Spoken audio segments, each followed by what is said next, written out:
And you've actually had a lot of lifetimes where you've actually been killed as well. So I know that might sound a bit intense, but lots of lifetimes where your life was taken because you were willing to step out and step into your truth. There's also a connection with you and Nostradamus. A lot of really beautiful female lifetimes as well. One of them, you were like a gypsy dancer, actually.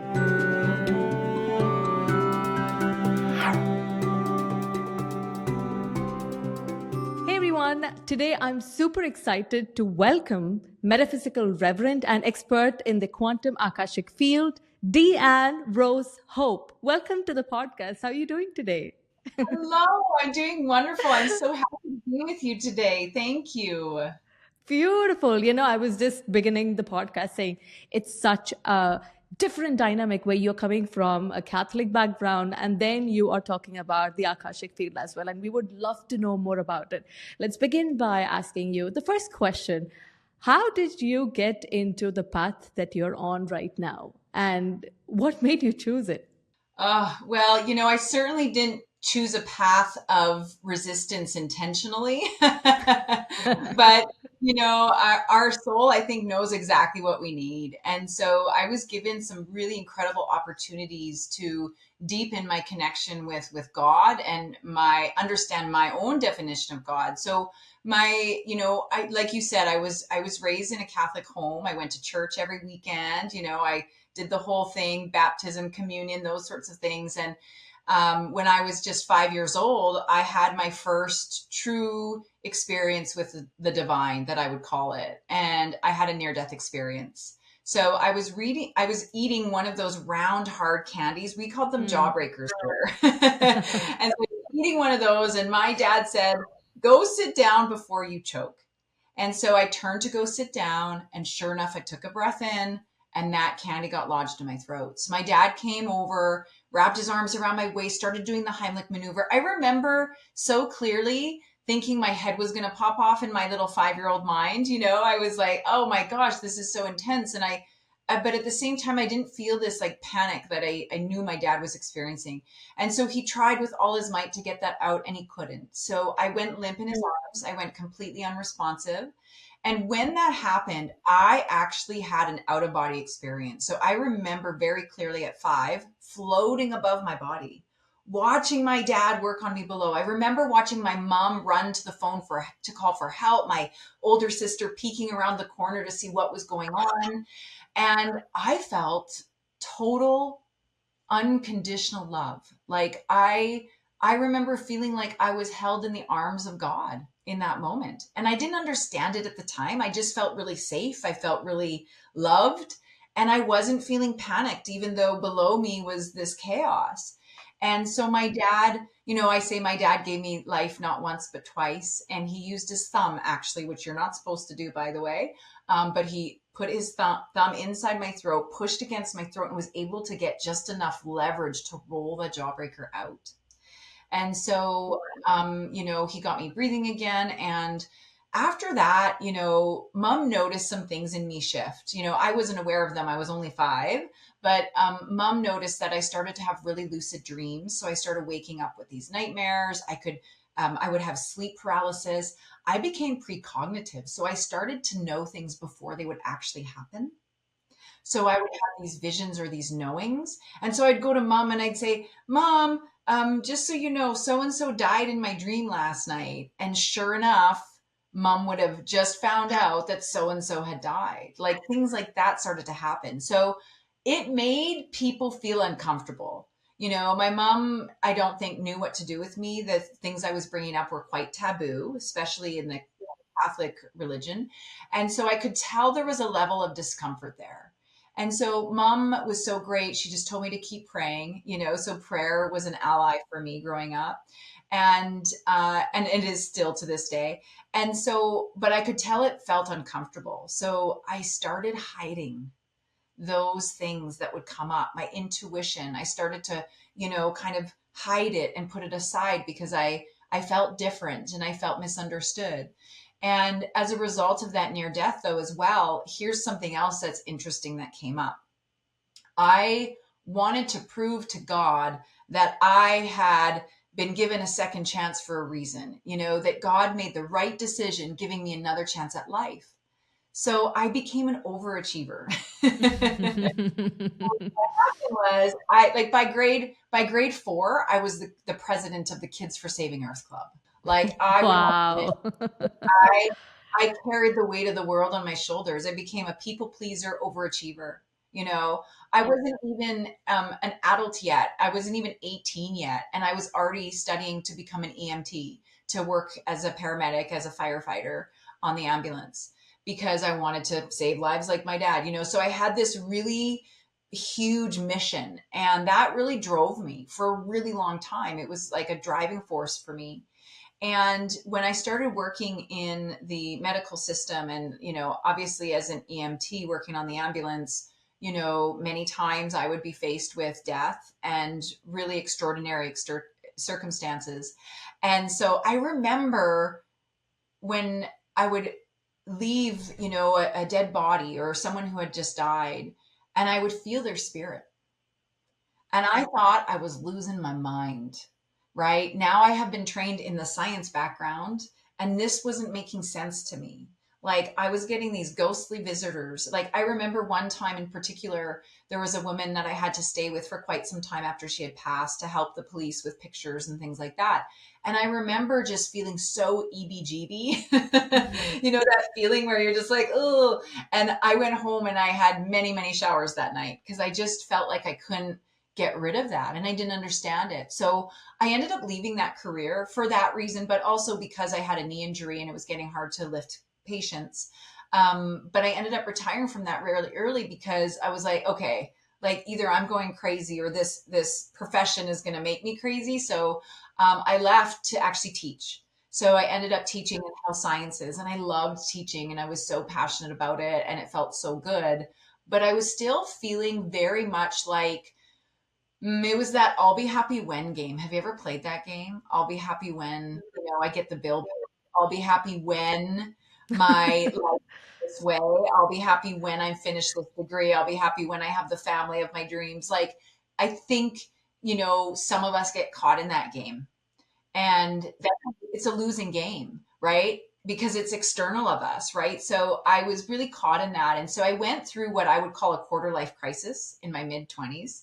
Even though I had a job that I loved, I was still really feeling lost. And so, of course, Spirit would give me another opportunity to grow. And so I had a second near death experience. And so in the second near death experience, it was very different from the first. Now I'm an adult, right? I am actually at home. I'm recovering from knee surgery. So unlike many near deaths that happen in the actual hospital on the surgical bed, I was already at home recovering. So the surgery went really well, but there was something going on. I had an idiosyncrasy, they think, to some of the medication, and my iron was low. So there's a few factors that played into that. But nonetheless, I was on crutches the day after surgery, trying to get from one place to another, my bed that I had set up in the living room. And all of a sudden, it was this incredible shift for me. I first started to see black, when you're going to faint and you start to Yeah. see black spots or something. That's what started to happen to me. But then once I was gone, I was transported to what I can only describe as heaven. I was floating in this ether, this space that was so loving, and it was so beautiful. And these beautiful orbs of light started to come around me. So all of a sudden, I was surrounded by these beautiful orbs of light. I got to tell you, I've never felt so euphoric. I've never felt such ecstasy in my life. It was like pure love, that pure, pure love. And so it felt so good. And the colors were so vibrant. Like, I've never seen colors like that either. And I knew in my heart that they were angels. I knew that that's what they were. I had a very distinct knowing in that moment. And I remember even thinking the thought, I'm staying here. Like, I'm here. Like, this is amazing. I'm here. I made a decision to stay. And they said very clearly, and it wasn't with words, it was like I heard them speak in my mind. And they said, you can't stay here. You have things to do. So I came out of that experience not really knowing what the heck had just happened. It was kind of like it started to open the floodgates of remembrance for me and experiences I had as a young child, my other near death, like all of that kind of came flooding back. But I didn't know how to articulate it because in my mind, I'm thinking, people are going to think I'm crazy if I start telling them these stories. Like it's not going to make sense to people. And so my ego came in right away. My ego was like, oh, you better not say anything to anybody about this. Like, this is like your own experience. But in the days to follow, I really felt like, oh, I have to say something. Like, this is too profound not to share it. So a girlfriend came over. I was still recovering. And so she came over as I'm recovering. And I'm telling her the story because I need to share this story with somebody. I need to express this. It's too beautiful to not share. And as I'm telling her the story, my brother-in-law, who was the one that caught me when I went unresponsive, who was the one that was there with me, he was listening in on our conversation. And I'm so glad that he was because he came running into the kitchen. He slammed his hand on the counter and he said, I knew it. I felt the angels too. So he, as a bystander, had an experience where he felt them too. So his version of the story is that he said, I went white as a ghost. And he said, I started to fall and he caught me, thankfully. And he guided me to the floor. He couldn't find a pulse. He was like about to call 911, panicking, right? Thinking like, oh my God, she's dying. Like something is, this is bad. He went to go call 911 and he said he felt these energies come in. He didn't see them, he felt them. And he said he heard them in his mind as well. And they said this, they said, she's going to be okay. Just wait. So, and I get the goosebumps. Hey guys, if you've been enjoying this video so far, please make sure to support this channel. You can either subscribe to the channel, leave a like or a comment, or even share it with your family and friends. Apparently, it helps with the algorithm and I have no idea how that works. Also, I'm sending out weekly love notes where I'm sharing with you my own personal spirituality journey, and also will keep you posted on the upcoming community events that we have. We have a lot lined up for you. We've got group channeling events, Akashic record reading events, and a lot of such community events that I think you're going to absolutely love. All you have to do is go to www.celesteevolve.com/love notes. Now let's get back to the video. Every time story, like, because to me, it was such a validating moment for me. And he said he came to me as soon as he heard that, he came back to me and he kind of shook me and he called my name. And he said, within a few seconds, I opened my eyes with a smile on my face. So it was such a gift for me that he overheard that and that he was willing to validate it. So we had this shared experience, and it was such a reminder for me, how often do we hold things back within us, not speaking our truth because we're afraid of judgment, because we're afraid of ridicule.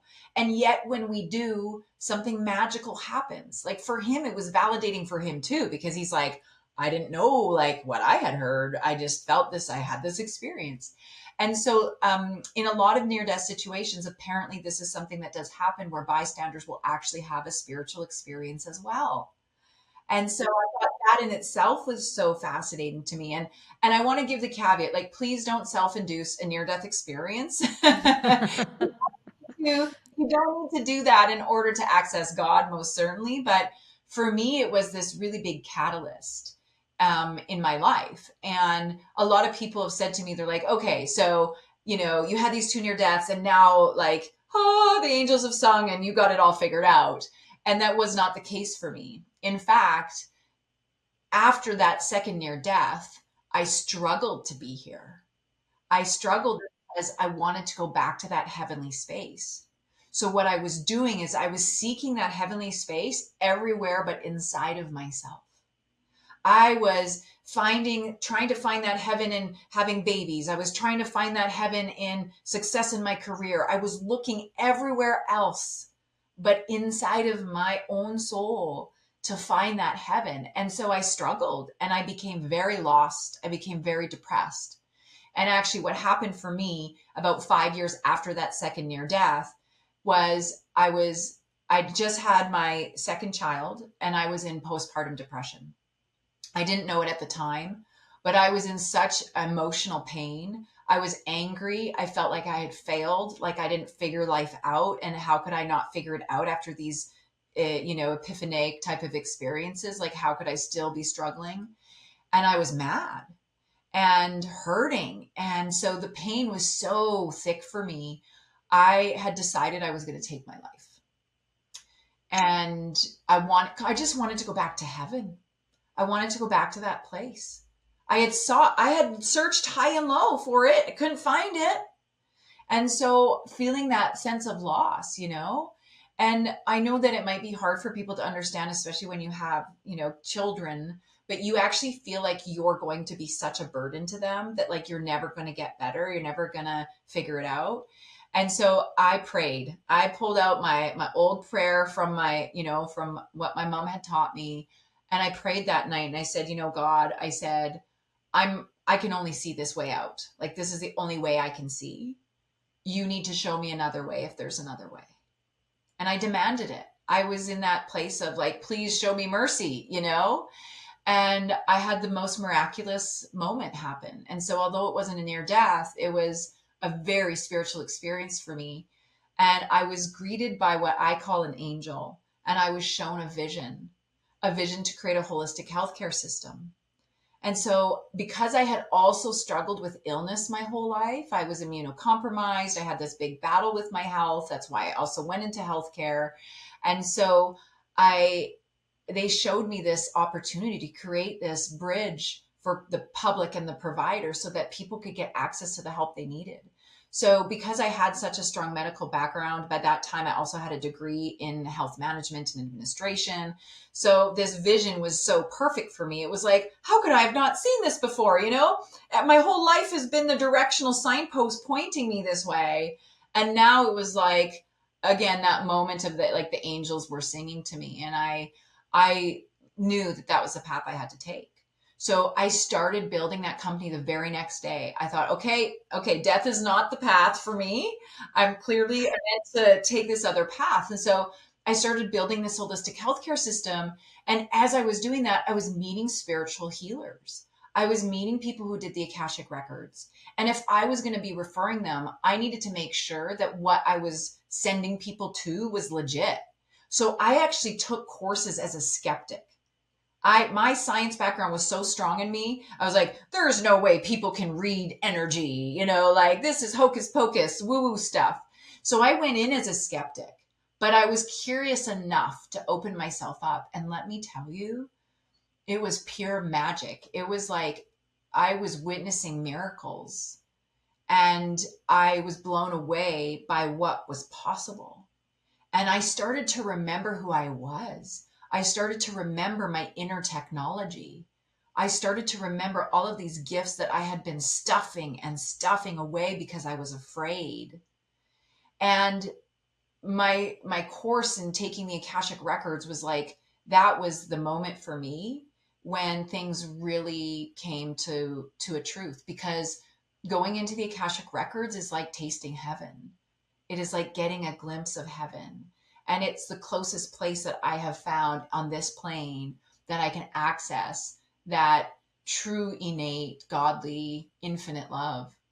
And so it was like this opening for me of witnessing God through this different lens. And that was it. That the rest of the, adventure really just was into my soul at that point. I was like, I'm diving in. And so that's exactly what I did. And I started building this spiritual practice and this spiritual business. And eventually I ended up letting the holistic company go. And I gifted it, actually. I gave it away through a contest because that business had given me life. And so I couldn't put a price tag on it. You know what I mean? And people said that was crazy too. They're like, how could you give a company away that you've like invested hundreds of thousands and 7 years of your life? But it was like the easiest decision for me because that company had given me so much. So I gifted that. And then I just immersed myself in metaphysics, in the spirituality, in the study of spirituality. And I have loved it so much. It has helped me to understand that, our work here is really about walking the path with our soul And I had spent my whole life avoiding it, my whole life running from it, being afraid of it. And that's really truly where all the answers were the whole time. Everything I needed had already been given to me. I just didn't know it. And so that I know that was a very long-winded answer to your question, but I felt like it was so important to give that context, so I that other love the people. story. Oh, You know, good. you spoke like while you were explaining it, I could see the joy that you have in Mhm. sharing it. And I could Yes. also see that you had done a lot of research. I could see that you were the topper, you were the high achiever because you have done so much research and all of these things. I can see it through. Now that you've done all of this research, right? I'm kind of like on the same path that you are, like in the early stages, right? Where I'm trying to figure out what this is, right?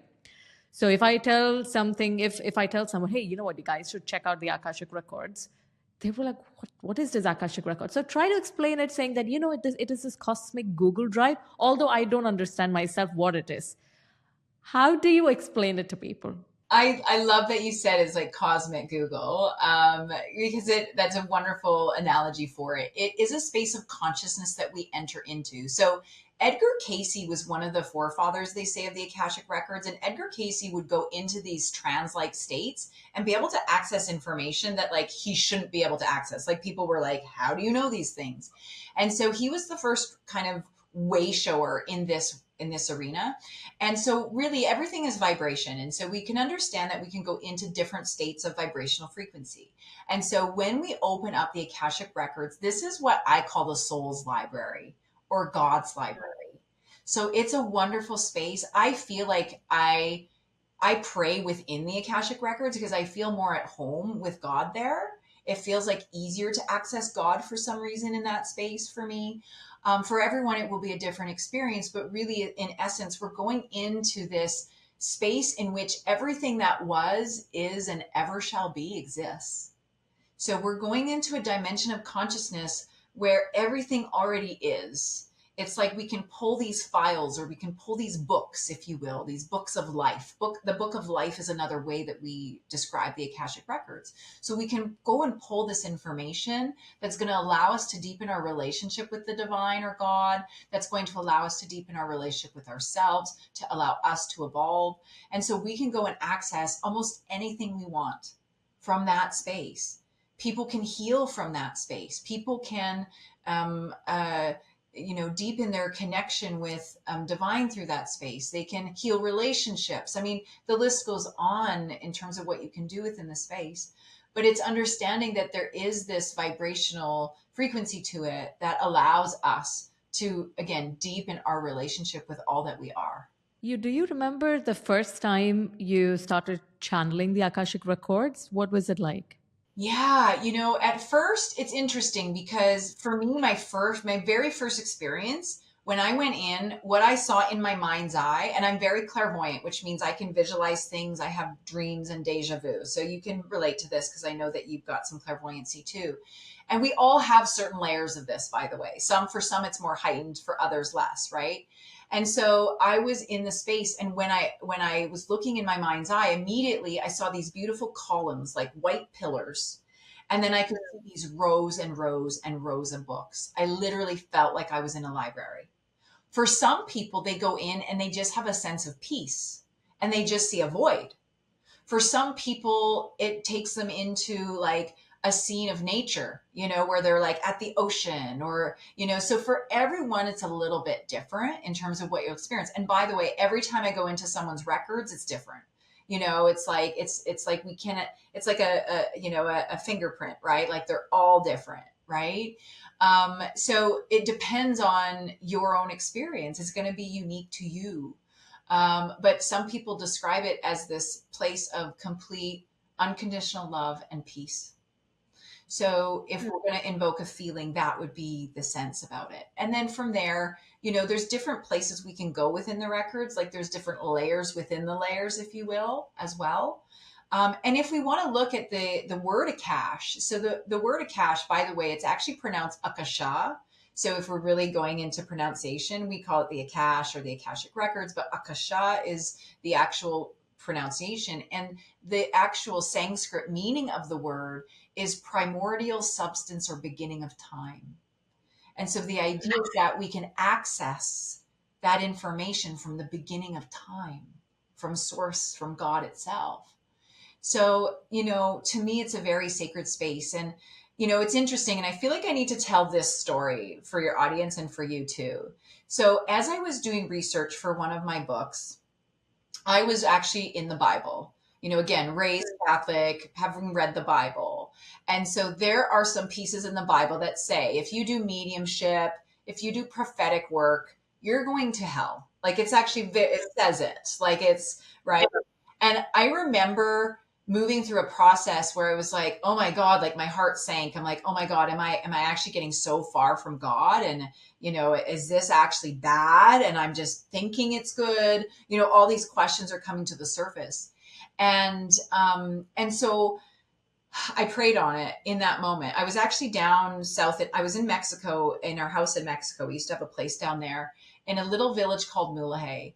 And so I'm sitting there, I'm working on my book, I'm researching, and these from the Bible, it's very clear. And so I decided to pray on it because I'm like, okay, if I'm going to keep doing this work, like I want to make sure that it has as much integrity and truth as possible to it. And so I prayed on it and I said, okay, God, I said, I need you to give me a sign, like give me a really, really, really clear sign that I'm doing your work, that like I'm not doing work that's of the devil or of evil, that I'm really helping people. Because I needed that. I needed that validation or that clarity that I was doing work of the divine. And so, no word of a lie, I had an immediate response from God. The wind gusted. It blew the front door of the casita open. And out in my direct line of sight, across a river on the top of a hill, was a cross that I had never seen before. Oh my God, I'm getting goosebumps. Oh my God. I got goosebumps. I started to cry. I started to cry because it was such a tangible validation for me. I was like, you can't make this stuff up. You cannot make this stuff up. Okay. And so I've come to understand that if people are using mediumship and prophetic work to hold people hostage, to create fear for people, to manipulate people, to be self-serving, then yes, it becomes dark. Then yes, it is not work of the divine, right? And so if we understand the context of what the Bible says, it helps us to maybe see a different perspective. And so that's what it allowed me to do is like, I'm not saying it's invalid what it says in the Bible. I'm just saying that perhaps there's a different way of perceiving that information and receiving that information. And so I have understood, when I was young too, I mean, I feared God. God was some man in the sky that was going to punish me if I did anything wrong. And so I lived with guilt and shame most of my life because I thought that's how I was repenting, you know? And I understand that I am an imperfect human being. I understand that I do need to check myself from time to time and be accountable for my mistakes and seek forgiveness. However, I no longer view God in that way. God is not a punisher. God loves me unconditionally, and God wants to supply me with everything I need and do all the work for me. I have this beautiful privilege of having a relationship with God that serves my highest good now, instead of one that robs me of the quality of my life, that takes away from me allowing myself to receive the joy and the happiness and everything that God intended for us to have. And so I now understand God in a very different way. And I had to reprogram a bit. I had to redefine my relationship with God because now I understand that God is not way out there and that one does not have better access to God than me, right? Or less than, more than, or less than. We all have access. We all have divinity within us. We were created from God. So we are not necessarily separate from God. And again, whatever you call God, it could be universe or source or creator, whatever that is, if it doesn't serve your highest good, then why are you defining it in that way? And so inviting people to redefine what that relationship is and what that is for you in a way that honors you and allows you to feel that unconditional love. And so that's been a big part of my work over the last even couple decades of really understanding what God really truly is and getting to know God within myself. So that's been a primary focus for me over the last little while. Thank you for sharing that, because once I started getting into all of these kind of things, right, like Akashic Records and channeling, my family got scared because I come from a Catholic background too, right? So they got scared. They're like, you're turning away from God. But I said, no. Like, once I started getting, I actually started, the way it started for me was I started questioning. I don't think God is real. I think everything is just physics. For me, it was like that, everything is just a vibration. There's actually no God. So I started getting into it, like, vibration, vibration, vibration. I just went into all of those kind of things. And then I got deeper into it and I realized that, then I started understanding, I started believing in God. Then it became so clear that actually there is God. So when you said that, the way that it is, we are raised in the Catholic Church, right? The prayers, everything is, I confess, I'm sorry, I'm a I am grievous not sinner, worthy. I am I'm not not worthy, worthy. Yeah, I know, in the church, right? So right? it doesn't resonate with me anymore. Like this thing, like I'm still taking my child because I wanted. The thing is, I felt like I had to take my child to the church. Yeah, I felt like I shouldn't do it, but I felt I should take her, and I didn't understand why. And I did in my meditation eyes, why should I take her to church? Why do I feel like taking it? And the answer that came through was that she is seeking God. Okay, so I thought, okay, cool, let's take her. But I took her and I just couldn't stand the prayers that were, it's like I have to stand up and say, like, I'm so guilty and so. Then my daughter asked me this Sunday, Mom, is it only bad people who go to church? She's 5. And I'm like, good question, valid question. No, it's not like that. But Wow. so then I just allow her to question things now. I don't say that everything, like if you feel like you like that prayer, you take that prayer. I allow her to question it, but I still take her to church because I think that community and all of that is good. My question would be, because you started channeling the Akashic Records, you can get into everything, right? It's like this massive chat GPT kind of thing. For an overachiever, this must be like beautiful. So, did you ask questions about the stuff, the stories that is told in the Bible? Like, did Mother Mary have a virgin birth? Did Jesus actually get crucified? Did he actually die on the cross? Did you ask any questions like that? What came through? Yeah, of course I did. I've come to understand a lot of the stories in the Bible in a very different way because of my relationship with the Akash. And so, although, I do believe this is resonant for me that Jesus was indeed crucified, um, I also do believe that there were a lot more than 12 disciples. And in fact, I have a very deep relationship with the Magdalene. So, Mary of Magdalene was spoken about in the Bible as being a bit more of a sex worker and not really what we understand through the Akash. The Magdalenes were the divine feminine to Jesus and the disciples, and many of the Magdalene women and men were actually disciples as well, and they would travel with Jesus and they would do a lot of healing with the women and the children. So there was this whole other branch of people, these Magdalenes, that are not as highly regarded, and most of them were of the feminine, right? And so there's these stories that we start to pull, and I'm not going to invalidate any story in the Bible. I think it is there for you to receive it however is going to serve you and your highest good. And I think it's important for people to invoke childlike awe and wonder and curiosity as it comes to the Bible, as it comes to anything in life. We're being invited right now to be curious, to allow ourselves to lean in and to be able to strengthen our own intuitive muscle. We're being asked to do that right now. And that means that I'm not just going to take that person's word for it. It means I'm going to go inside of myself and I'm going to sit with that for a bit. And I'm going to really let myself feel into that. I give the example too when it comes to Like right now we get all this misinformation, right? Like this stuff's being put out on social, and we have a world that is like inundated with this, like, hey, this is happening, and hey, you should be afraid of this. And like, it's like constant.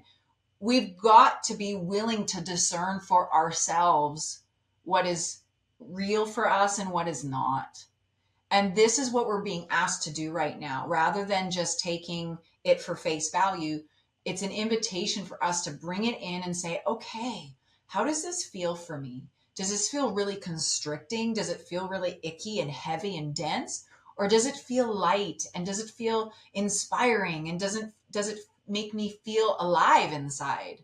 And we have a choice in that. You see, what's happened is, for most of humanity, the ego, the ego mind, it runs the show. In metaphysics, they call it the false self. But it is this part of us that thousands of years ago, it was like, hey, run from the predator. You know, you got to run to stay alive. The ego was there to serve that purpose, to keep us alive. But over many thousands of years, that ego has actually overgrown within our minds. And so that ego mind comes in and it says, oh, you can't do this work. Oh my gosh, if you do this, you're going to go to hell. Or the ego comes in and says, you're failing. You're the worst ever. You can't do this. You know, it's telling us all these negative stories based upon wanting to keep us safe, but now it's actually holding us hostage. One of the greatest gifts we have is the power of free will. But a lot of people don't even realize they're not executing the power of their free will because they're letting the stories of their ego play and take over. And then they're making decisions mostly based out of fear. So this ego aspect of our mind is so powerful. In fact, it's so powerful. I got to tell you this story because this is one that is really stood out for me. I was actually writing the final exam of a final class in my degree in my 20s, my health management degree. And I had failed a previous exam in another class that was really, really hard.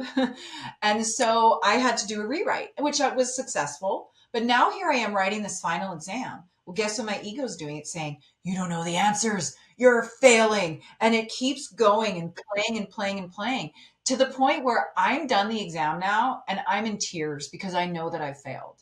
And I'm so upset about it. I rush home, I email my professor and I say, I know that I failed. Can you tell me what I need to work on for the rewrite? Because I just want to get planning ahead. And my professor emails me back and says, I don't know whose test you think you wrote, but you got 87%. I got Jeez. 87%, and I had convinced myself. I listened to my ego. I for hours I was crying my whole way home, like I knew I had failed. Clearly I didn't. Clearly I was listening to that ego mind. And so the invitation for all of us is to put that in check and say, what stories am I making up that aren't even true right now? What stories am I telling myself that actually are just not even close to the reality? And so now I have this loving relationship with my ego. We need our ego, it keeps us alive. But the ego doesn't know its boundaries because we haven't put any boundaries in place with our ego. So the ego just runs rampant in us and it tells us all these stories, and then we suffer. We suffer in that. And that's what most of my life was like because my ego was running the show. It was, again, playing the I'll be happy when game, right? Like, I'll be happy when this happens. And then I would get there and then I wouldn't be happy. And then I would feel guilty and bad that I wasn't as happy as I thought I should have been, right? Like, so I was playing that game and the ego was running it. And so now I have this beautiful relationship with the ego. Now I talk to my ego. And in fact, I give my ego a name, and I suggest this for anyone listening. If you really want to take control over your life, you start to recognize that you're a multidimensional being and that your ego is not running the show anymore. And you've got to put the ego in check. You're supposed to run the ego, not the other way around. You're the one in charge, not the ego. So my client, and I share this when I speak often because I just think it's so cute, but one of my clients, she called her ego mind Ivana Gripe a lot, which Ivana Gripe a lot. That's what you don't name. So like have fun with it, but give your ego a name so that you can start to catch it because it'll help you to separate yourself within yourself in a way so that you can start steering the ship a bit more. So it's a beautiful process to be able to say, oh, ego, thank you so much. My ego, I call her Jane. So I say, hi, Jane. You're popping up again. I'm really wanting to do this thing. I really think you're holding me back. Can you just quiet up a little bit? And guess what? Jane gets quieter. So my ego gets quieter and quieter. And I'm not saying it never comes up, because I'm telling you, it is like a constant practice for me. But man, does it make a difference. Like now it's so helpful because I'm not self sabotaging. I'm not getting imposter syndrome like I used to get. My confidence has increased. Like there's all these benefits to getting those boundaries set with the ego. And if you can get boundaries set with your ego, guess what? You start to get boundaries set outside of yourself too. So we stop on false responsibility for things and for people and all of that. So we start to kind of clear things up for ourselves. And so if you want to start setting boundaries, start setting them with your ego self first, because it'll make it easier when you have to set the boundary with your mother or, in-laws or whomever it might be, right? So it's a really beautiful opportunity to strengthen relationship. And the other bonus to building that relationship with the ego is that by doing that, you actually open up the pathway to your God self, to your God mind, right? Some of us call it the higher self, right? I call it the God mind. So now I've got this open channel with my God mind. Again, God is no longer some man in the sky out there, but God is present and existent within me. And so now that I've got that open channel, it means that I no longer am driven by the ego, but I'm drawn by spirit. And right now, we're in a major shift in society that's going from that driven energy of like, you got to go, you got to hustle, you got to fight, profit, all of that, into what am I being led to? What am I being called to? What am I being drawn to?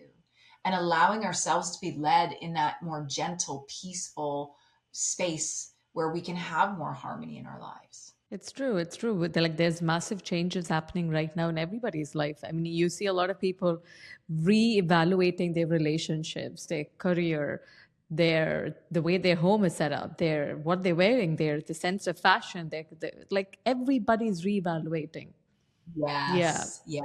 We're remembering more of who we are, because so many thousands of years we've been pulled from that. Like everything outside of us is distracting us, right? It's like, can you sit still and not have the TV on or not be on your phone? Like, can you just be? And most of us are very uncomfortable with that because that's not what we've been taught, right? So we've been very conditioned to this very distracting world. No wonder people are struggling. No wonder they're unhappy.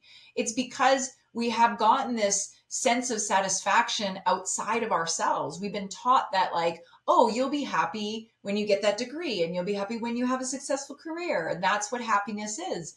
Happiness is not found out there. I talk about creating heaven on earth, but it's not extrinsic of us. I can't create heaven outside of myself unless it's already existing within me.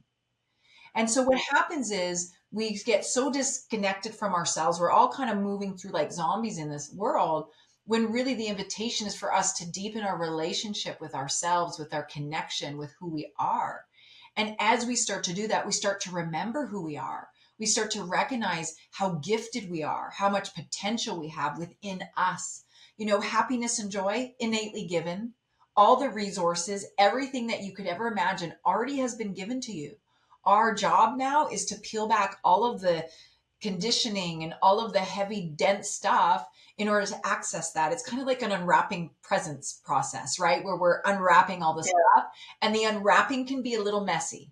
I'm not going to lie. As I went on my spiritual path, I had to go through a lot of forgiveness work. I had to heal a lot of grief. I had to move through a lot of anger. Like I went through it for sure, but it was so worth it to me, because once I had exposed these gifts, then what happened was I was tuned into that heavenly frequency within myself, so much so that my life started to look more heavenly to me. That I started to witness these miracles in the smallest of things. These moments of connection and joy, these moments of complete harmony. And it was because I had created it within myself. You can't do it the other way. And so this is part of my passion work, is to show people how to access and tune into heaven within themselves, so that they can then see the reflection of that outside of themselves. And I'm not saying every day is butterflies and rainbows. Okay. There are days where I'm like, grr, why is this like this? But for the most part, I actually feel joy pretty consistently in my life. I'm not riding these big peaks and valleys, you know? Instead, I just have this like beautiful flow. And I'm so grateful that I've been able to access that. But it does require constant rebalancing and constant reworking, but it's not hard anymore. You know, it's become easy now, whereas before I felt like it was such a hard slog, you know. But it's because once we start to do it, we start to see that there's so much glory, that there's so much unconditional love available to us. And so again, I resisted going into my soul for a long time, right? And again, no wonder we do avoid it. You know, we think we're going to pull out these skeletons in the closet, but once we start doing it, it's kind of like, you know, when you need to go to the gym and you're like, oh, I got to go work out. And it's like, oh, I don't want to go. I don't want to go. But then you get there and you're like, oh, this isn't so bad. In fact, I feel really great. That's what it was like for me. That's the analogy I would compare it to, is like the resistance of going into the soul. But once I went in, I was like, thank God I'm here. You know, thank goodness I'm in this space. And thank goodness I get to reap the rewards of being in the space. Beautiful. Can you tell us where we can find you and the work that you do? Thank you so much. I'm going to close the records officially, and then I will do that. I just don't want to forget. So there's a little process here. Again, we want to Oh, create the okay. sacred container of the Akashic. So I'm going to close out of the records. So I say, God, thank you for allowing us to experience your pure love through the Akash. The records are now closed. Amen. Amen. Thank you. Amen. It is so. Thank you. So thank you so much for asking. Rosehope.ca. I am in Canada, so rosehope.ca is my website. And on there, I've got a podcast as well called When Spirit Calls. So I bring in guests who talk about their moments where spirit has called them in some way, or they had some sort of epiphany or what have you, or redirect in their life. So it's a beautiful podcast. And then also, I've got a book called The Ark. And so that can also be found on my website or Amazon, all over the world as well. And that book follows the story of my own near deaths, but through the lens of a character. So I've created a fantasy fiction, but based on my real life experiences with the angels and with near death. So that's all there for you. And there'll be a couple gifts in there too in the show notes for you all. That's brilliant. Every link that's mentioned will be in the show notes, so feel free to check it out in the description. And thank you so much, Deanne, for coming and speaking with us. And I hope we get to do this again. Thank you. Thank you so much. I loved every minute as well. Thank you. Bye for now. Bye.